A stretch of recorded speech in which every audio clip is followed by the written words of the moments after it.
What is going on, guys? We have several different things to talk about today. So we're going to be going over the importance of owners continuing with training after their dog goes through a board and train.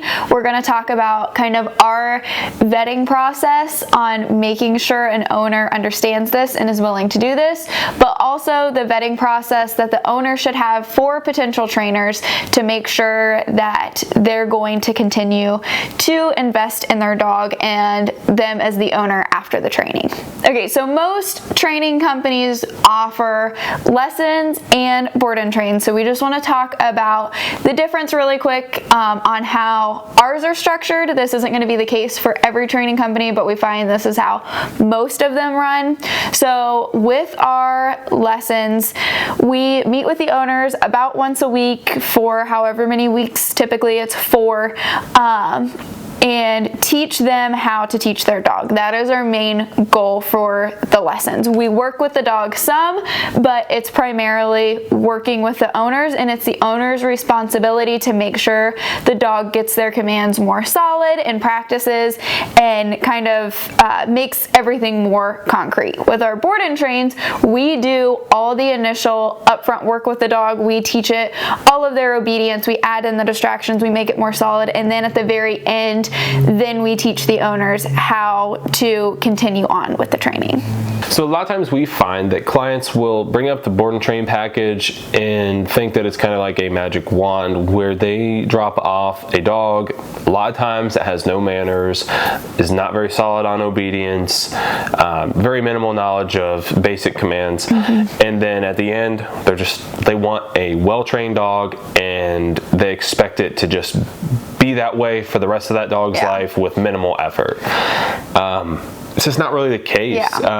It's not a magic wand. The board and train program, however, is, versus the lessons, a lot less work up front for the client, but the real work starts the moment that the dog is picked up. Yeah, the board and trains, we're going to have your dog solid on all of their obedience. It's going to be proofed, but the dog came with problems because of how the owner was initially living with the dog and how they were communicating with the dog and things like that. So then once the dog knows everything and has that solid understanding, and we have a way to communicate with the dog that they understand, then it's time to teach the owners how to do that. If we send the dog home and the owner doesn't do anything and they just think they can go back to living exactly like they were before without any changes and that to stick around, that's just not going to be the case. The owners have to be willing to put in the work. Yeah, a lot of times people think that with lessons you have to be a more motivated owner. It's just a different type of motivation in a lot of ways. Board and train a lot of times is something that you just need to kind of keep maintenance up on. The lesson, you're learning the foundations of how to train your dog, and then it's your job to kind of complete those goals that you specifically have, because in particular with our lessons, we only meet with you once a week, so you don't have us 24/7 there guiding you through it and your dog through it. So it's up to you to put in the work, and you kind of get what you would you get what out of it what you would put into it. I feel like one of the most common questions we get is well, should I do the board and train or should I do the lessons? And it's we can't make that decision. There's certain dogs and owners where we would recommend one over another, but 90% of the time it's just about what the owner wants to do. I don't think there's anything wrong with an owner saying hey, I don't have the time to put in all this initial upfront work, so I don't want to go with a lesson. And they have more time to just keep up with it afterwards. And with the board and train, your dog, no matter what training company you go with, should be more solid after a board and train than they will be after the lessons, because it's the trainer's full-time job to make sure your dog is solid. Obviously, an owner is not going to have that, and that is totally fine, but some owners don't care that their obedience isn't 100% solid. They just want to learn how to train their dog and they have more fun with the lesson. So there's not really one that's better than another one for the majority of clients. It's just about what you're wanting to do and get out of it. Yeah, it's not really a matter of how much work you're going to put into it. It's just when you're going to put the work in. Yeah. And like what way? Yeah, and in what way, for sure. If you're just kind of wanting to keep up the maintenance, the board and train's probably for you. But if you're wanting to learn the foundations of it, then go with the lessons. Yeah. But kind of touching back on what you said earlier, we've had a lot of owners who pick the board and train option and then tell us that they don't even really want to show up for the turnover, or sorry, we have a vacation planned over that. Someone else is going to pick up the dog. Huge red flag. Huge red flag. And it's honestly, as a trainer, it's kind of a slap in the face sometimes of like, we put all this work in with your dog. Now it's your turn to learn how to keep up with it. Like when we advertise our board and trains, which we don't really advertise, but when we talk to people about it,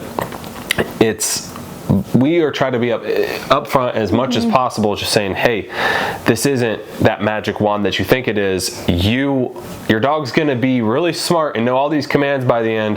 Then it's your time to catch up afterwards. And it's really important for you to be there. And that's why we offer a lot of servicing to the board and train, which we'll get into in a little bit. But yeah, it's just so important for the person to be there and to learn the commands and learn how to use the tools that we use to train their dog. Yes, absolutely. So one of the initial questions we always get when we bring that up with owners that they're going to have to put in work after the board and train is, what is that going to look like? How much work am I going to have to put in? What am I going to have to do? And that is different for every single owner. We just need the owner, and all trainers need the owners to understand that your dog has these problems. Some of it might just be they don't know any better and they need to learn, but especially when it starts getting into more severe cases, most of the time it is the owner's fault. And I don't say that to sound harsh. The owner probably just doesn't know any better, and it's going to be our job to teach them, but they need to change the way they do things if they want their dogs change and what they've learned to stay. So we have like a few non-negotiables if you want to kind of touch on those. Training is definitely a mutual agreement between the dog and the owner to change, and it's always for the better. It's just they both need to be consistent. Honestly, just the owner needs to be consistent with enforcing rules. A lot of times at the end of a turnover, especially with couples and families, we really emphasize this, is that you put in a bunch of not a bunch, but some non-negotiables into the household. Once again, that's going to be different for everyone. Yeah, different for everybody. Some of our main ones. Yeah, some of our main ones that we always suggest is going to be your threshold manners, which is just a dog waiting and looking to you before they run through a door, get out of the car, get out of the crate, things like that. It really puts the dog in a different type of mindset in order to look up to the owner. Look up to the owner and engage with the owner. We also recommend that they... Oh, go ahead. Do you have something? No. We also recommend that they do place time where they just schedule 10, 15 minutes. I mean, we recommend longer, but at minimum 10 or 15 minutes of the dog being on a place and just learning to be in its environment, learning to be bored, just reinforcing what we taught during the board and train especially. Because with us, the dog learns to be on a place command on their bed for hours sometimes, and just learning to be in the environment and be calm. Yeah. And then the other one we would recommend always, and this is pretty much universal for almost any client, is just leash drills, because most people come in with the goal, hey, my dog is pulling on this leash so hard, I just can't get it to stop. We have some really simple leash drills, and if you follow us on Instagram, you've seen them several times come up, where we just say, hey, these are the turns, these are the drills to get your dog in the right mindset before you go on a walk, and or if you're a lesson client, this is how you start teaching a dog to walk into a structured heel. It's the foundation for those things. So those are some of the main three things that we say, this is what you have to do and usually recommend to everybody. Yeah, and then there's some that are going to be more specific for each client and like based off of their goals and what they're wanting their relationship with their dog to look like. Yeah, absolutely. Yeah, different goals are going to require different things, and we love it when people have goals, so we like customizing the training. Which is going to lead us into our next topic of how we kind of vet our clients, and we recommend to other trainers, if you're new into training or even if you've been in this industry for a long time, you need to have things in place to vet your clients. This is not just about clients figuring out what trainer they want to go with, because we're going to get into that also, but you as a trainer need to figure out what your ideal client is and who you want to work with, because ultimately your owners that you're working with is your resume. If you're working with clients that that you know from the very beginning they're not going to put in the work after the board and train, they're not going to change their relationship with their dog, and you're going to put in 2 or 3 or however many weeks of work with this dog, and they're going to go right back to how they were when a month after the training someone asks, where did you get your dog trained? And they say they got it trained through Patriot Canine Training or wherever. I don't want that to be my I don't want a wild dog that acts like it doesn't know anything to be the advertising we put out. Which unfortunately can be the case really easily if the owner's not willing to put in the work. I think here recently we've really started to change the direction of our business, not in the way of how we're training or anything, but how we're wanting to represent ourselves as a company. We want to be very picky with our clients, and we haven't completed this process all the way yet, but we really want to start vetting our clients more and being very specific on who we want to work with. I think we've decided that we'd rather have less clients that are really good and solid and have goals for their dogs. They want, I always get very disappointed when I ask a client what they want to do with their dog, and all I hear is, I want my dog to stop this, stop that, and the list goes on of things they want their dog to stop. Okay, but what do you want to do with your dog? Yeah, what are your goals? Yeah, do you want to go on more walks? Do you want to go on hikes? Do you want to take the dog camping? Anything like that. I love hearing those things, because that's what's going to motivate us as trainers. And at Patriot, we really emphasize the individualized training, because we don't train any 2 dogs the same. If the owner has the goal to go camping and live out of their car with a dog, we can start getting the dog prepped for that and get them in that situation. Yeah, if you live in a little apartment and you need your dog to learn to be calm and how you can exercise your dog, we're gonna cater it to those things. And if you walk on sidewalks mainly, or country roads, or whatever, we start looking for those types of environments to train in. I feel like we're getting a little off topic. I think so. But back to vetting your clients. Just know you as a trainer don't have to take on every single client that wants you to train your dog. So we have a few different either red flags we look for when it comes, or questions we ask, or things we tell our clients if we're on the fence about whether or not we want to work with them. Number 1 red flag is when someone is like, oh, I won't be there for the turnover, my friend's gonna pick him up. We kind of already talked about that, but that tells me right off the bat the owner does not understand what is going to be required of them after training. That is not to say we are immediately going to be like, oh, well, we're not going to train your dog. That just lets us know we need to ask more questions and inform them a little bit more on what it is going to look like post-training and what they are going to need to do. So that's red flag number 1. And if they're not willing to put in that work, or if they express that to us, that might not be someone we want to work with. And that's okay. And that's all right. I'd say red flag number 2 is what Nate was just saying on when the client doesn't have goals. Yeah. And that those goals don't have to be anything big, but if it's just like, hey, I would love to, like, for my dog to be able to hang out while we watch TV in the evenings without being on our laps or constantly begging for attention. Like, I want them to just learn to be chill. That lets me know the owner is thinking about what is going to benefit the dog, not just them. So an example of some things we kind of go through with the clients when we're talking about them and discussing a board and train, if those red flags are popping up of maybe they're not going to want to work with their dog, or maybe not even they don't want to, but they don't realize they're going to have to, we just pretty much flat out tell them, like, hey, this is going to require some change on your part. I just spoke with a lady the other day. She's already been through training with another trainer.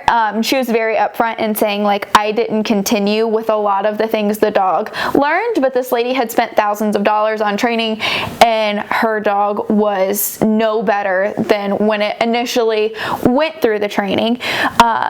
Like I said, she made it known that she didn't really continue with it, but after talking with her, we got off the phone. She said she was going to think about it, and I just didn't feel like I had been clear enough on what all it's going to take. So I just texted her and was like, hey, I just want to make sure I was very, very clear with this, that there are going to be things like you need to change. I'm going to have your dog 100% solid by the end of the board and train. I know I'm going to be able to teach it its commands and it's going to have its obedience for me. But the fact that she had already been through training let me know that's something she struggles with, is continuing in setting rules and boundaries with her dog. So I told her, I don't want you to waste your money on our training if that's not something you're willing to do. So I want you to take time to think about that. And honestly ask yourself, will I be willing to make those changes and implement the things I need to? And if not, that's okay, but we're not the training company for you. And she did. She thought about it and she decided she was willing to go through with it and ask if we would be willing to work with her. And we absolutely are. And we're very excited for her training coming up. We're going to have easy things for her to implement with her dog to create more structure.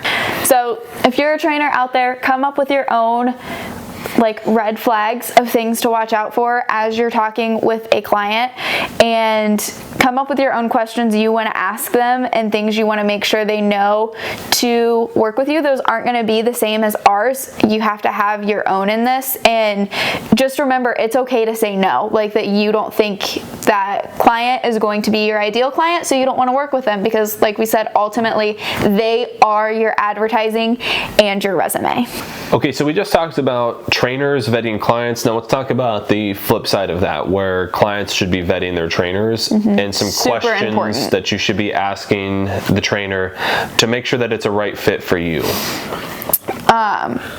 Starting off, don't be afraid as the owner to ask all of the nitty gritty like questions. Ask lots of questions. Yeah, ask lots of questions like, what does the typical day for the dog look like? Where do they stay at night? How many hours are you training a day? All of these different things. And those aren't necessarily, every trainer is going to be different on that, and it'll probably look different for each dog. I don't want you to ask those things because all of those little details, like they need to have a certain answer, but they should at least have an answer and not get annoyed when you're asking those things. Yeah, or be scared to show you where the dog's staying. Like I've heard of lots of facilities being filthy or just kind of unsafe. Yeah, if they should want to show those things off. That's kind of a red flag.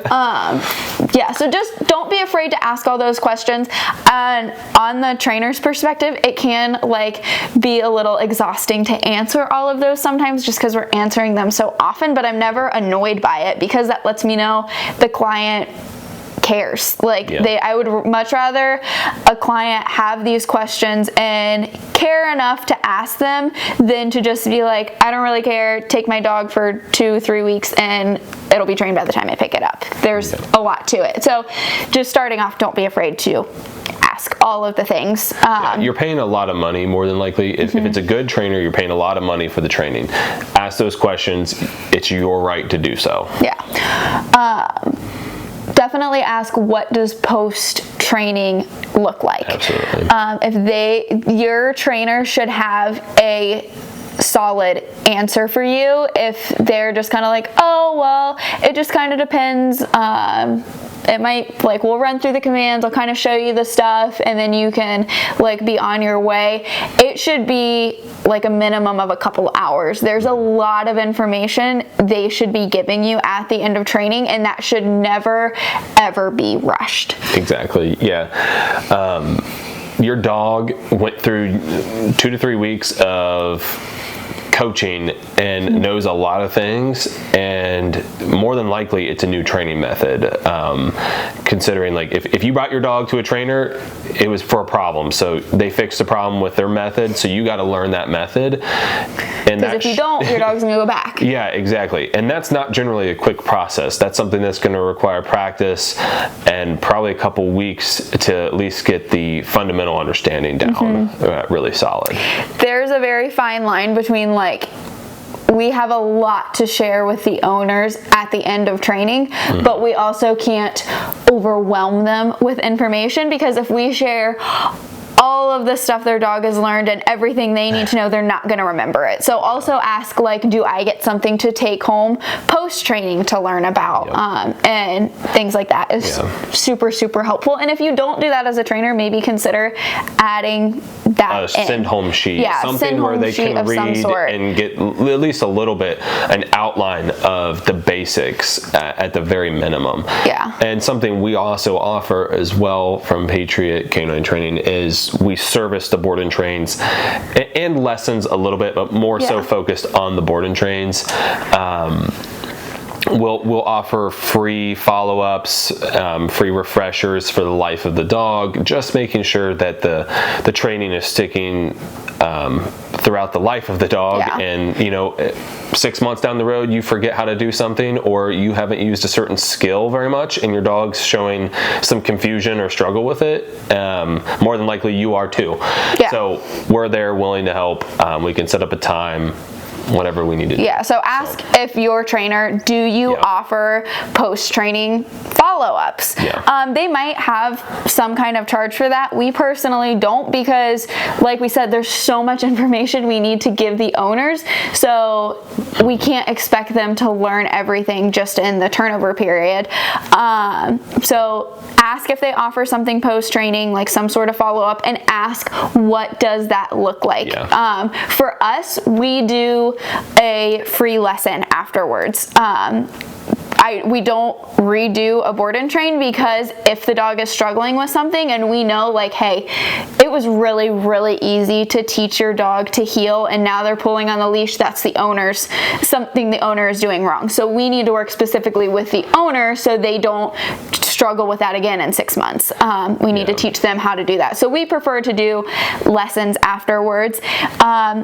The training company I used to work for, they really advertised, like, yes, they do post-training things, but be specific in asking what that looks like, because it might just be a quick little session of 15-20 minutes where they work with the dog and they're like, yeah, it knows it, I am showing you that it knows it, go on your way. You need to make sure that that trainer is willing to work with you specifically in teaching you how to do the things. Absolutely. Make sure they're equipping you for what you're going to need to do out there, or else it could be just more problems if you start doing something wrong. That being said, a lot of times we do require 4 follow-ups when an owner is like, hey, the biggest one, like, I'd say I'm using this as an example because it's always the biggest struggle with dogs, is pulling on the leash. So if the dog is struggling with pulling on the leash again, normally I'll say, can you send me a video of you working this with your dog? Because it might either A, just be a super quick fix where I'm like, oh, well, you're holding the leash wrong or whatever, and I can just correct that over the phone. But the other reason we do that is because if the owner isn't even willing to send me the video of them trying to do it, that lets me know that they're not willing to put in the work. So normally we do require that before we will do a follow-up session, depending on the client. Just trying to be respectful of all the parties' time. Another thing too is, like, a question we get fairly frequently is, do you guarantee any of the training? We don't. Flat out answer, we don't guarantee anything. Your dog will learn what we can teach it during those 2 to 3 weeks. And that is solely because we individualize the training. If you bring us a reactive dog who shows aggression towards other dogs or anything like that, we can only do as much that we can only do as much in that time as we can safely do, if that makes sense. We're not going to put your dog in a situation just to be able to say we accomplished something with it, like in a dangerous situation. Okay, so this is a topic that we could literally talk about all day. Different situations, different specific scenarios, all those sorts of things. So if you have more you want to know about this topic, if you have more you want to know, specific questions, let us know. Yeah, let us know down in the comments. You can always DM us on Instagram, anything like that if you have other questions. If you have any specific videos you want to see from us, any reaction videos, just training videos, anything like that, just send them our way, let us know in the comments, and we'll definitely take a look at them. But other than that, we thank you guys for your support. Like, share, and subscribe, and we'll see you in the next one.